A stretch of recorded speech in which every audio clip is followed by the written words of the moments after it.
Welcome back to another anime review. Today's Ancient Magus Bride, episode 9. How's it going? I'm Justin. What is up? I'm Logan. Together we're Couch Talk. Before we get into this, again, as always, we are anime viewers only, so no spoilers down below. And we're going to go ahead and discuss the episode and give our review at the end. You ready to jump into this? Let's do it. Alright, so this episode I feel like is just kind of like your slow down, relaxed episode after all this massive conflict that just happened. And there's really, I don't feel like a whole lot to delve deeply into like the other episodes. Right. But the main focus there are some scenes. Seem to be how Chisei feels about Elias, or like Yes, what and her... like just the building of the relationships and characters. Right. It seemed to focus more on how she perceives their, you could say, relationship. Yeah, so we get Ruth is still going by the graveyard, checking up on Isabel. And he comes back, and we learn that Elias has not left his room for 2 weeks. So some time has passed since they've dealt with evil magic boy. So they're just kind of like, you know what, we have some downtime. Ruth is becoming, like, his dog instincts are taking over a little bit more than what he was originally. Now that he's actually taking that form a lot more. Right. And now he so can protect her. He can protect Chisei when Elias isn't around, since that's usually Elias's job. Yeah, since they've just been kind of sitting around for the house for a long time. Silver's just like, hey, get out of here for a change of pace. Gives Chisei some money and says, you know what, just go out into town. Just do whatever. Not purposely saying that, of course, but written down. And on her way, she runs into, Jesus, a whole bunch of pop-ups just pulled out of nowhere. Angelica! Angelica Yay! comes up and greets Chisei, which it's been a while since we've gotten Angelica. It's what we the get first her, episode 2? I'm Something glad she's back. Yeah, I'm glad she came back. Like, again, she's not like there for long, but she always says like important things that actually I saw someone mention matter. this, and it was very good how they worded it. She's like the audience's mouthpiece, kind of like what the audience would say in that position towards Chisei.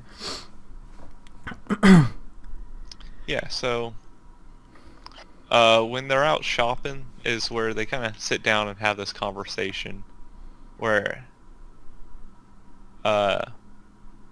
Angelica is talking with her, and she's like, huh, your magic ring's working, how are you feeling? And she says like, well, fine. And Ruth is just like, no, she's sleepy. It's like, come on, Ruth, damn it, just let me say what I want to say, don't go around ruining things. Yeah.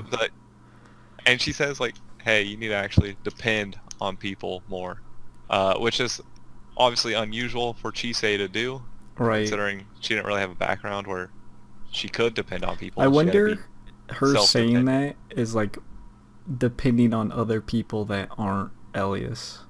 Yes, because like shortly after, she says Chisei's too dependent on Elias. Right, and Chisei, which has that reaction where she kind of gets like frustrated at herself because she knows it's true and she knows it shouldn't be that way as well. Yeah, that she's definitely, she realized how, because I think since of her past, she really became super dependent on Elias, which is obvious. And because that's the only person that's ever like truly acknowledged her. Right. So she's obviously frustrated. Characters that, yeah. A lot of internal conflict still involved with her character. Because obviously there's other characters she can trust now with like Angelica, Lyndall, Simon, but she doesn't feel like she can yet, because I think it's the difference between Elias has directly said things to her, while the other characters are more like, you know, they're used to being interacting with other people and not having to say directly like, hey, you can trust me, or we're family or whatever. So I feel like that's why she hasn't quite formed a bond with her. It's like why she won't even tell Angelica, "Hey, I've been tired," and stuff like that. Um, so Yeah. yeah, we get that. She also calls herself selfish, saying that Yes. like me always depending on him is like Yeah, she's kind of like a selfish act. forcing Elias to do stuff for her in a way. Um, and of course, so after she's done with Angelica, because that's like the main focus of that conversation is this delving into the relationship between her and Elias. We get she goes back home finally at night, and she decides to greet Elias like Oh, Ruth told her to do earlier. And wow, Eli- Elias is he is much different from when he transformed. He is not even close to human. He has like his upper torso, I guess, is human-like.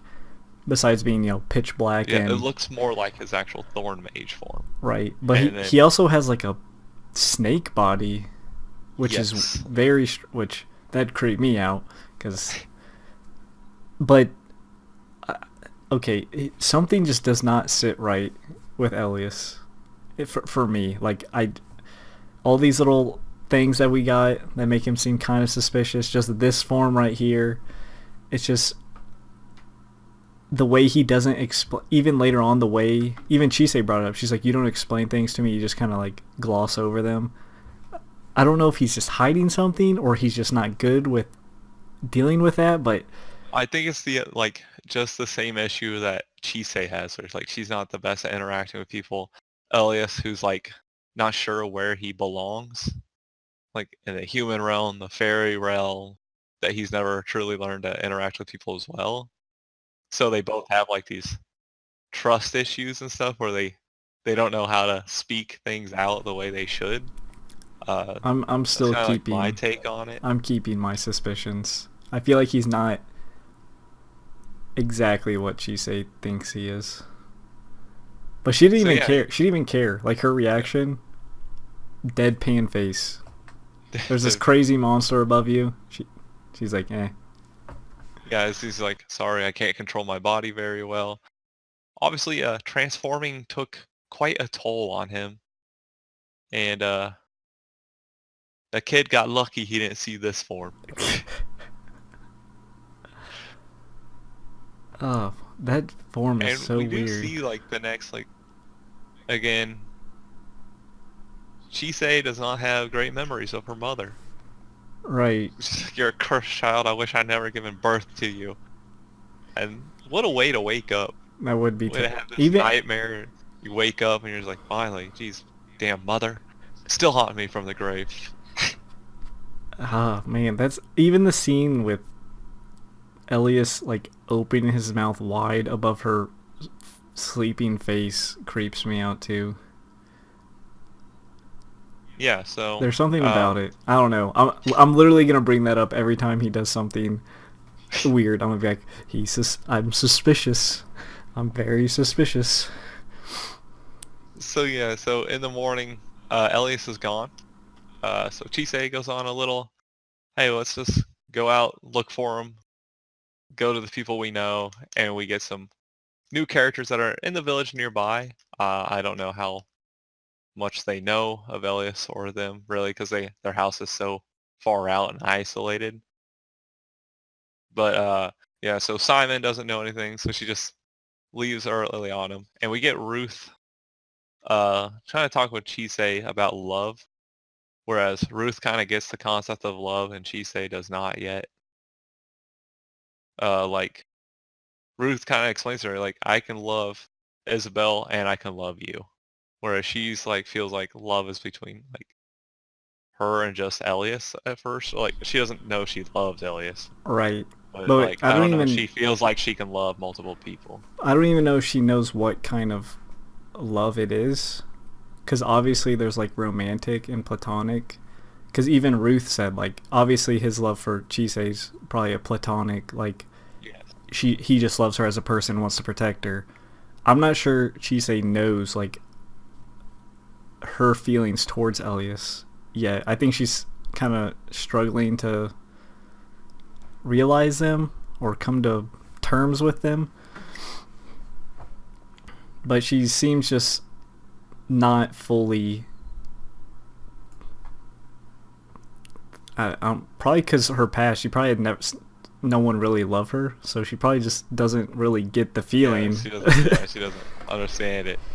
So, yeah. So after that conversation, she goes and she meets an older man named Joel and his fairy protector, Leonon Sidhe.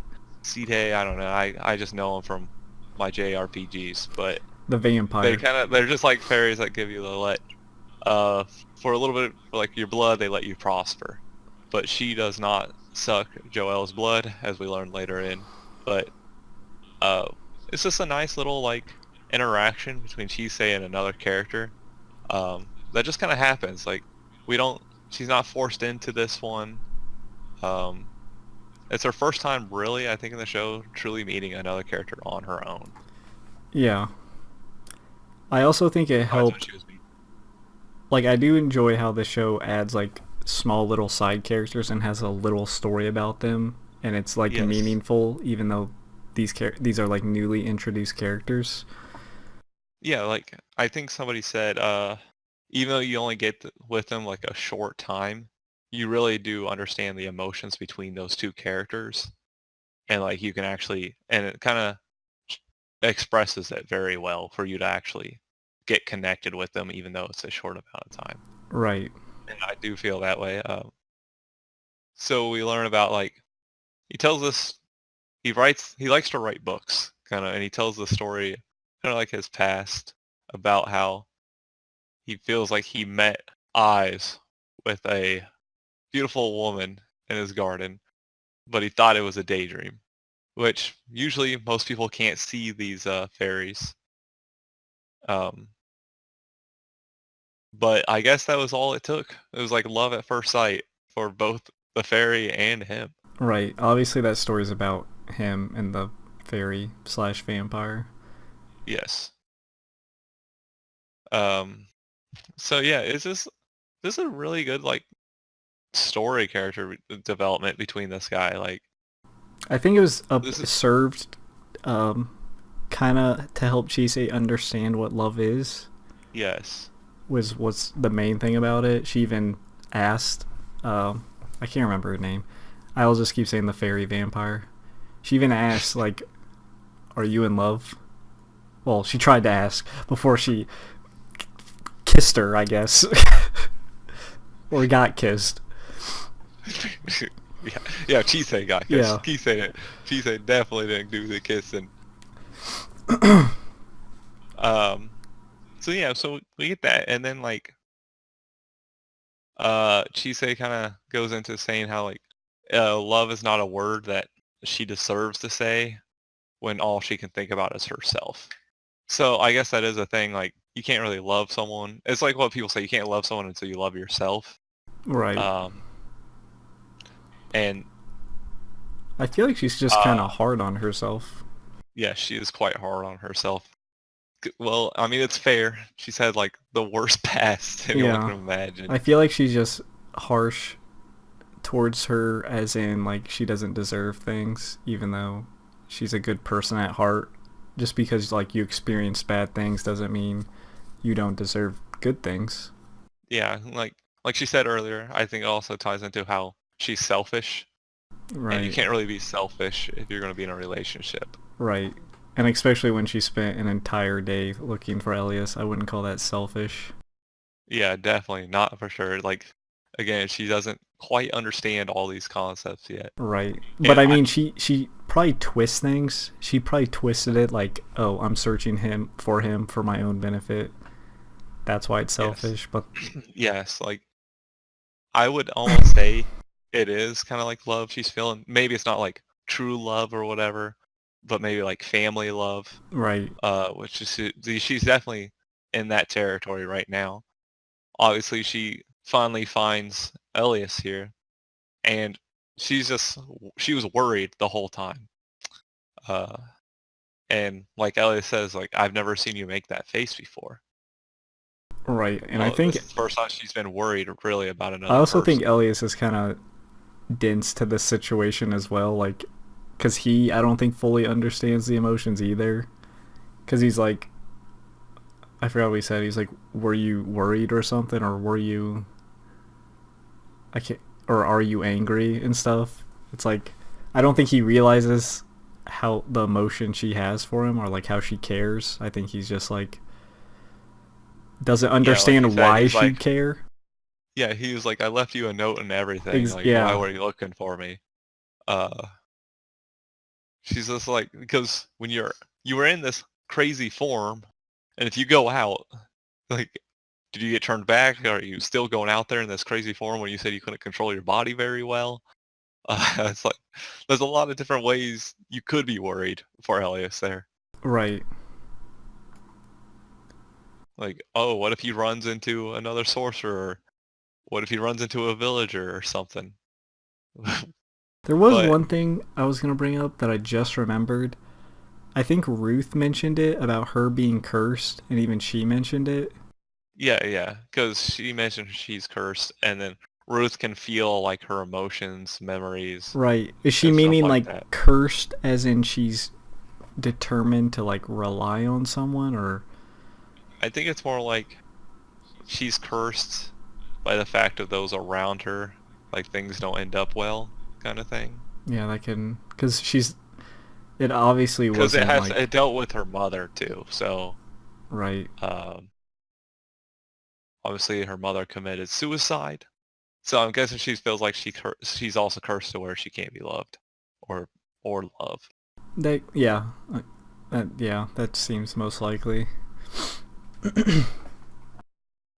But here the episode ends with Lyndall sending one of his fairies with a message like, "Hey, we need Chisei, come back to the Dragonland." And first of all, I am so excited for the next episode because I love the Land of Dragons. Yeah, so do I. It's Like, it's just a cool place. I love Lyndall. He's a good character. And I'm just, because we got this relaxing episode, we're probably going to get one, maybe another one, and then there's going to be some conflict in the Land of Dragons, I'm yeah. hoping. And I'm sure there's going to be new characters cuz I feel like every episode has introduced new characters. Yes, and that's what they do. They bring in a new character and tell a story. It's And it's they, super they good. are really good at telling stories. But that's mostly the episode. Is there anything you want to point out, or Um no. I I don't know. no. I think we discussed was it like said there's not like too much to delve deeply into. Right. So yeah, you want to go ahead and give our scores? Let's do it. You want me to go first? Yeah, you I'll got it. give I think I went first last I'll time. give it a let's see an 8.5. Okay, so Okay. I was thinking, between 8.5. Good episode. 8.25.